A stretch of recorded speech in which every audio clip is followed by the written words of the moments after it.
lesoni,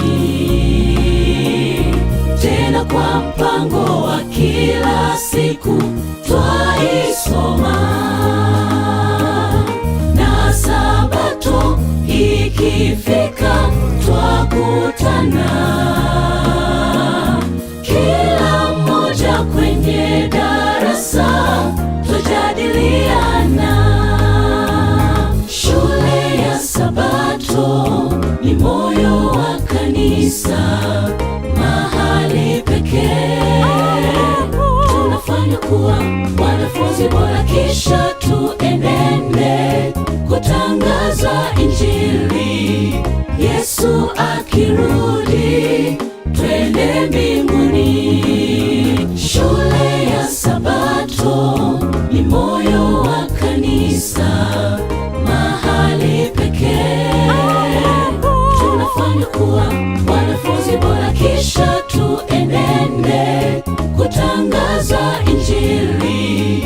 Yesu akirudi twende mbinguni. Ratiba ya shule ya Sabato imekaa hivi: kila Jumamosi twaanza na darasa la walimu wa lesoni, kisha kuna Sabato mezani, kipindi ambacho twajifunza mengi, ukuzaji, fungu twakalili, somo la nchi za mbali.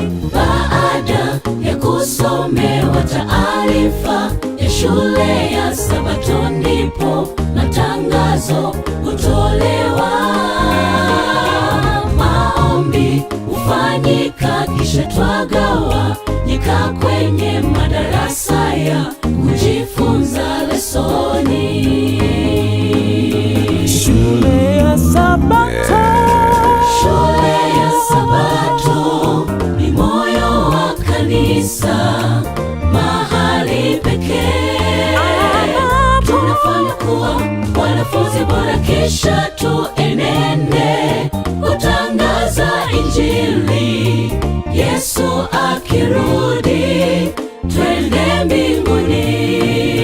Shule ya Sabato ni moyo wa kanisa, mahali pekee tunafanya kuwa wanafunzi bora, kisha tuenende kutangaza Injili.